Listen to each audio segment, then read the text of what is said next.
차라리 월세가 낫겠다. 전세대출 5%턱 밑에 서민들 정말 힘들다고 합니다. 서민들 뿐만이겠습니까? 대출 이용하시는 모든 분들이 힘드시겠죠. 금리가 인상되면서 내 집 마련하기 전에 보통 전세대출 받아서 그 돈 갚아 나가면서 목돈 마련하고 그걸 레버리지 삼아서 조금 더 보태서 집을 사는 그런 패턴이 일반적이었는데, 오히려 전세대출 받으니까 더 막 힘들어가지고 힘드신 그런 경우가 많다고 해요. 어떤 내용인지 좀 살펴보고요. 중요한 게 대출 이게 문제가 아니라 앞으로 이 부동산 시장, 특히 임대 시장이 어떻게 바뀔지에 대해서 설명드리고, 그로 인해서 어떤 세금이 주목받을지. 결론은 임대인이 유리할까요? 임차인이 유리할까요? 둘 다 틀렸습니다. 정부가 위너입니다. 왜 그런지 살펴보도록 하겠고요. 오해 없으시기 바랍니다. 여기서 말씀드리는 정보는 지금 현재 여당뿐만 아니라 야당도 마찬가지일 거라고 생각합니다. 어떤 내용인지 한번 보도록 하죠. 자, 출처를 밝히고 볼게요. 매일경제에서 가져왔고요. 2022년 2월 3일자 류영상님 기자분이 쓰신 글을 가져왔습니다. 전월세 전환율 서울 기준 3.13%가 돼서 오히려 월세보다 전세 대출 이자가 싸더라.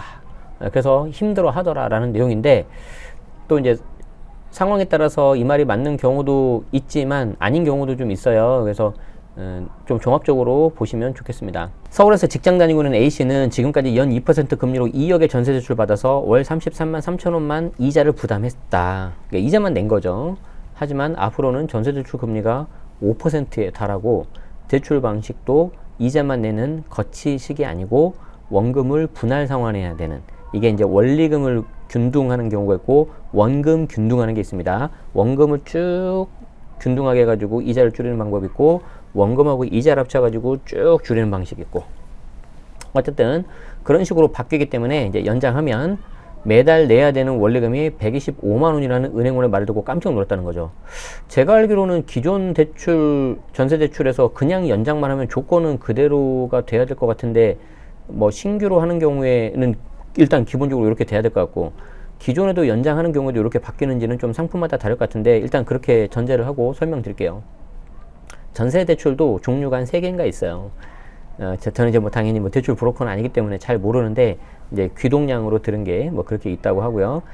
소득이 좀 적거나 없더라도 할 수 있는 경우는 있습니다. 조건 같은 경우에 좀, 그래서 무슨 말씀 드리고 싶냐면, 발품을 좀 많이 파시면 전세 대출을 좀 받으실 수 있지만, 지금 이제 금리 오르면서 아무래도 이자 부담이 커진 건 사실이죠.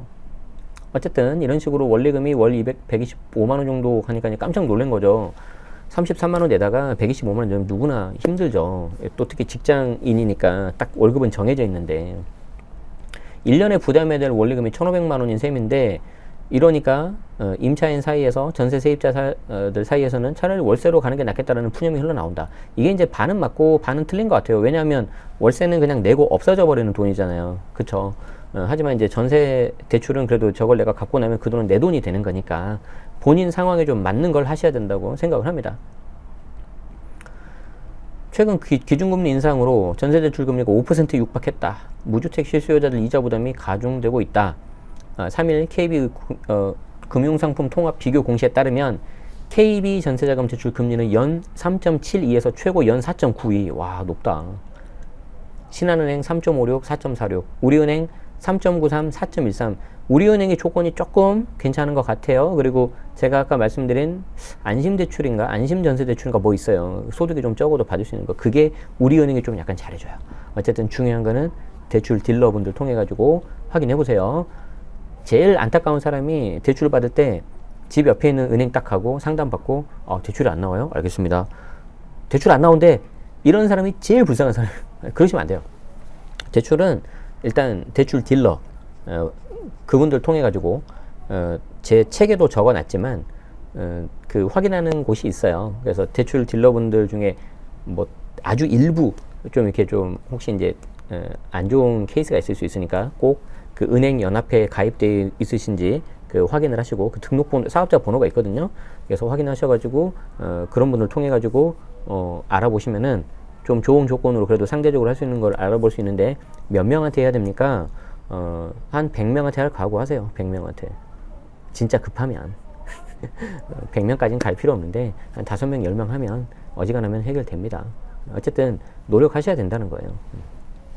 똑같은 우리은행이라 하더라도 서울에서 A지점, B지점 달라요. 예. 아무튼 그걸 좀 아셔야 돼요. 예, 이런 교육이 좀 필요하긴 해요, 사실. 하나은행은 3.45에서 4.9, NH는 3.78, 4.08. 이거는 이제 딜러분들한테 말하면 다 비교해 주니까. 어쨌든 지난해만 하더라도 연 2, 3%였는데 기준금리 인상, 대출 규제 영향 받아가지고 이제 굉장히 빠르게 상승하고 있다는 거죠. 서울의 전월세 전환율은 3.13%로 전세대출 최저금리보다 낮은데 향후 기준금리 인상 가능성이 높고 월세는 한 번 계약하면 보통 2년 가기 때문에 월세가 유리한 이유로 꼽힌다. 하지만 아까도 말씀드린 것처럼 월세는 그냥 내버리면 끝나는 거고 그래도 전세금 대출은 갚고 나면 내 돈 되는 거니까 이제 상황에 맞게 좀 이렇게 하셔야 돼요. 조만간 전세대출 최고금리는 5%를 뛰어넘을 것이라는 게 은행권의 관측이다. 와, 5%. 그리고 여기에 한국은행이 기준금리를 몇 차례 더 올리면 연내 전세대출 최고금리는 6, 7%에 달할 거라는 전망도 나온다. 참고로 저 같은 경우는 대출을 받을 때 보수적으로 한 8%, 9% 이렇게 올라갈 거 생각하고 그냥 자금 계획을 세웁니다. 저 같은 경우는. 그러니까 그 전에 기준금리 인상되기 전에도 저는 그냥 그렇게 잡고 그냥 계획을 세웠었어요. 그렇게 해야지 조금 이제 올라도 좀 버틸 수 있는 좀 여력이 생기지 너무 타이트하게 받으시면 좀 안 돼요. 특히 그렇게다가 지금 이제 금리가 이제 좀 상승하는 그런 구간이니까 조금 보수적으로 하고 자금 계획을 세우시는 게 좀 나을 것 같습니다. 자, 은행권 관계자는 전세자금 대출 부담으로 변동금리 대출을 고정금리 상품으로 갈아탈 계획을 갖고 있다면 중도 상환 수수료가 부과되는지를 꼭 확인하는 게 좋고 차주별 DSR 총부채 원리금 상환 비율이죠. 이거로 한도가 줄어들 가능성이 없는지는 확인해야 된다. 그러니까 여러분 그 대출은요 다른 거 없어요. 대출은 대출 금액 자체를 내가 많이 받을 거냐 아니면 이자를 많이 낼 거냐 줄일 거냐 이 두 가지 게임이에요. 우리 입장에서는 금액도 많이 받고 금리도 낮으면 제일 좋죠. 근데 이거는 지금처럼 상황이 안 좋은 상황에서는 할 수 있는 게 아니고 둘 중에 하나를 선택해야 돼요. 그럼 저는 항상 뭘 선택했을까요? 금리 낮은 거? 아니요. 저는 그냥 무조건 금액 큰 걸로 가요. 그래서 이제 거기에 맞게끔 이제 좀 저하고 궁합이 맞는 대출 딜러분들 여러분들도 이렇게 알아두시는 게 좋습니다. 저는 이제 그런 분들이 좀 몇 분 계세요. 그리고 이제 계속해서 커뮤니케이션 하면서 좀 이제 모니터링하고 필요하면 좀 일으키고 뭐 그렇게 하는 거죠. 둘 다 되면 너무 좋죠. 자, 어쨌든 여기는 이제 대출에 대한 뭐 간단히 이야기한 거였고, 그래서 특히 이제 중도상환 수수료라든지 그리고 대출 금액 한도가 줄어들어 버릴 수 있으니까 DSR 적용돼 가지고 그런 것도 좀 따지셔야 됩니다. 대개 대출을 받은 날로부터 3년이 지나지 않았다면 중도상환 수수료가 부과되는데 이거는 이제 상품마다 다 달라요. 그래서 대개라는 표현을 쓴 거죠. 먹는 대개 아니고 배고프다. 죄송합니다. 금리를 감안해서 대출을 갈아탔지만 이자 절감액보다 중도상환 수수료가 더 크다면 오히려 손해를 볼 수가 있다. 당연하죠. 은행에 따라서 변동금리 대출을 혼합형, 고정형 갈아타는 경우가 있는데 직접 상담해 보는 게 좋다. 저 같은 경우는 변동이냐 고정이냐 항상 많이 물어보시잖아요. 이거는 마치 뭐랑 질문이 같은 줄 알아요? 치킨을 시킬 때 후라이드냐 양념이냐 이 질문이랑 똑같아요. 하지만 저 같은 경우는 치킨 시킬 때 전혀 고민 안 하죠. 무조건 저는 후라이드니까. 무슨 말씀 드리고 싶냐면 어지간하면 그냥 변동으로 가는 게 좋아요. 어지간하면. 아니 지금 기준금리 인상되는 그런 이상한 시기인데 무슨 변동이냐. 그게 따져보셔야 되는 게 고정으로 하면 물론 딱 세팅이 되니까 유리한 부분이 있는데 변동보다 좀 약간 높거든요. 그래서 내가 이걸 상환을 좀 빨리 할 것 같다 그러신 분들은 그냥 변동으로 가가지고 그 전에 많이 가파르게 오르기 전에 그냥 상환하는 것도 방법이라는 거예요. 근데 제 주변에 좀 투자하시는 분들 대출 많이 익히신 분들은 보면은 거의 다 80%가 변동이에요. 변동합니다. 그런데 이제 그런 것 자체가 싫으신 분이 있죠. 그리고 그냥 자금 계획을 딱 세팅 끝내놓고 그냥 하고 싶으신 분들 있죠. 그런 분들은 이제 고정으로 가는 게 좋고 지금처럼 금리 인상기가 너무 확실하다 그런 경우에는 고정으로 가는 게 낫겠죠. 그렇지만 일반적으로 본다면은 변동이 편할 수 있어요. 네, 그거는 이제 여러분들이 자금 계획 상황 봐서 하시면 되고요.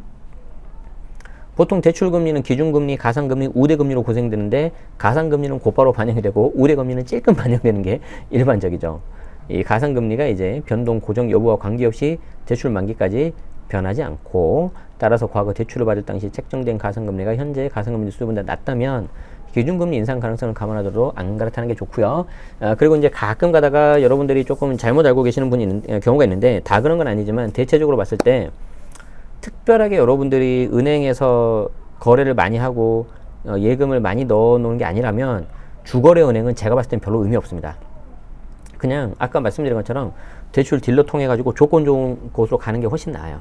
마치 뭐 하고 갔냐면 내가 예를 들어서 LG U 플러스를 막 3년, 5년 막 계속 충성적으로 쓰고 있다는 거죠. TV를.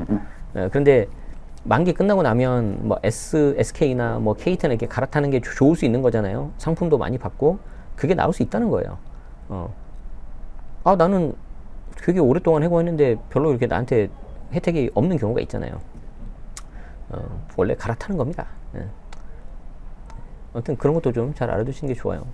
근데 이제 정말 그 거래를 많이 하시고 금액을 많이 예치해 주는 정말 VVIP 그런 분들은 주거래은행 통해 가지고 좀 뭔가 이득을 볼 수가 있는데, 생각보다 그 혜택이 별거 아닐 수 있다는 거예요. 자, 그리고 DSR 규제에 따라서 대출 가능 금액이 줄어들 수 있다는 점도 주의해야 되고요. 이거 제 방송에서 말씀드렸죠. 전세자금 대출 DSR 처음에 넣었다가 분위기 안 좋으니까 살짝 뺐다가 올해 1월부터는 다시 들어가잖아요. 이런 거 보면 지금 현재 정부의 정책을 보면 정말 실수요자들을 위한 보호 조치인지 저는 잘 모르겠어요.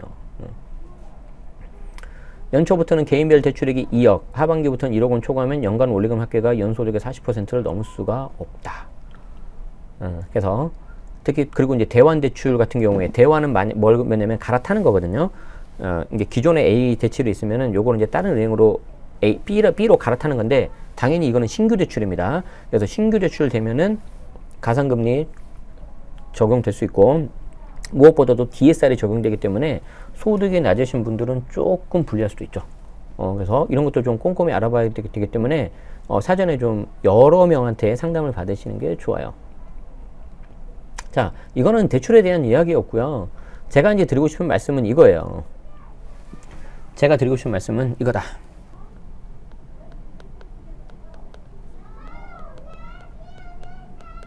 굉장히 옆에서 영어 공부를 열심히 하죠. 좀 잡음이 좀 들어간 거 좀 양해 말씀드립니다. 앞으로 벌어질 일은 그냥 개인적인 뇌피셜이니까 참고만 하세요. 근데 큰 방향에서는 이렇게 갈 것 같아요. 자, 무슨 말이냐면, 자, 이렇게 임대인이 있어요. 임대인들은 전세보다는 월세 또는 반전세를 선호할 겁니다. 왜? 세금 때문에. 세금이 너무 많이 나오니까, 특히 보유세가 많이 나오니까 뭔가 좀 충당을 해야 되잖아요. 그래서 이런 쪽으로 갈 가능성이 높아요. 자, 그럼 여기 이제 임차인이 있죠. 임차인은 전세를 선호하는데 지금 여기 나온 기사처럼 금리 오르죠. 그리고 전세 공급이 막 줄어들죠. 우리는 전세 지금 임차인을 못 맞추겠는데 왜 이렇게 전세 공급이 줄어든다 그러지? 움직일 수가 없는 거예요, 지금. 특히 제일 결정타가 뭐냐면은 대출 규제 이거예요. 이게 가장 결정타예요, 지금. 자, 그렇게 해서 울며 겨자 먹기로 월세 반전세로 이렇게 갈 수가 있어요. 상대적으로. 자, 그러면 잘 보세요. 여기에서 공통적으로 지금 나오는 게 뭐예요? 전세는 줄고 반전세 또는 월세가 이렇게 늘어나는 거잖아요. 자, 그럼 이게 뭐 어때서? 이게 뭐? 이게 뭘 의미하냐면은, 이게 임대소득 과세 포착이 굉장히 용이해요. 왜 그러냐면 전세보다는 월세 받았을 때 그 흐름이 훨씬 더 알기가 쉽고, 두 번째로는 뭐냐면은 우리 부부합산 1주택 같은 경우에는 월세 그리고 간주임대료 다 비과세거든요. 물론 기준시가 9억 넘는 고가주택 같은 경우에는 월세에 대해서 과세가 되지만, 그리고 부부합산 2주택 같은 경우에는 월세만 과세가 되고 간주임대로는 비과세예요. 과세가 안 돼요. 부부합산 3주택부터는 월세 간주임대로 전부 다 들어간단 말이에요. 그런데 내가 이거를 겨우 이제 전세로 다 해놨는데, 3주택 이상인데, 아니 뭐 2주택인데 전세로 해놨는데, 이걸 내가 비과세로 피했는데, 부득이하게 이번에 전세에서 단돈 10만 원으로 반전세 바꿔버리면은 요거 금방 잡혀요. 금방 잡혀. 그래서 특히 2주택이신 분들이 오히려 과세 대상에 들어 포착되는 경우가 많아질 수 있다. 이게 건수가 많아질 수 있다. 특히 그리고 일부 의견이긴 한데 2주택 같은 경우에도 간주임대로 전부 다 과세하자 이런 말들도 좀 나오고 있어요. 자, 그러면 이렇게 되면 어떻게 될까요? 자, 이렇게 해가지고 과세 대상이 더 넓어지면 어떻게 될까? 정부 입장에서는 임대소득 과세 대상 되는 사람이 많아지고, 이에 따라서 또 하나의 소득세를 거둘 수가 있겠죠. 세원이 확보가 되는 거예요. 또 하나의. 쉽게 말해서 세금 걷어들일 수 있는 또 하나의 어떤 창구가 생긴다는 거죠. 그러면 정부 입장에서는 어떻게 생각하겠어요? 지금 여당이든 야당이든 되게 좋은 거죠. 왜? 세원 확보가 됐죠. 그리고 지금 제가 한 3개월 전쯤에 작년 11월 그때쯤에 말씀드린 것 같은데 뭐라고 말씀드렸었죠? 분명히 이렇게 해가지고 집값이 하락하는 것처럼 집값 하락처럼 나오는 기사들이 나올 거라 그랬잖아요. 거래가 안 되니까. 그러면 어떻게 돼요? 정부 입장에서는 세금도 걷죠? 그리고 집값 하락한 것처럼 말할 수 있잖아요. 홍보하는 게 좋잖아요. 그래서 그 올해 3월 달에 빅 이벤트가 있으니까 그 빅 이벤트 되기 직전에 뭔가 하락한 것처럼 관련된 홍보성 기사가 많이 나올 겁니다. 제가 그 말 했는데 기억하세요? 특히 절친분들 기억나십니까? 되게 좋죠. 꽉 먹고 알 먹고죠. 세금 또 생기고 홍보할 수 있고. 진짜로 집값이 안정됐나요? 한 가지 확실한 건 뭐예요? 팩트만 말씀드리겠습니다. 현재 정부도 처음에는 집값이 오른 게 투기꾼이라고 했었잖아요. 그런데 이제 뒤로 이제 3년차, 4년차 되면서 뭐라고 인정을 했죠? 그 공급 부족이다라고 시인을 했잖아요. 그리고 전 국토부 장관님도 집이 빵이 아닌데 어떻게 쉽게 만드냐 했잖아요. 맞죠? 아니, 그건 맞잖아요. 제가 지금 없는 말 하는 거 아니잖아요. 맞죠?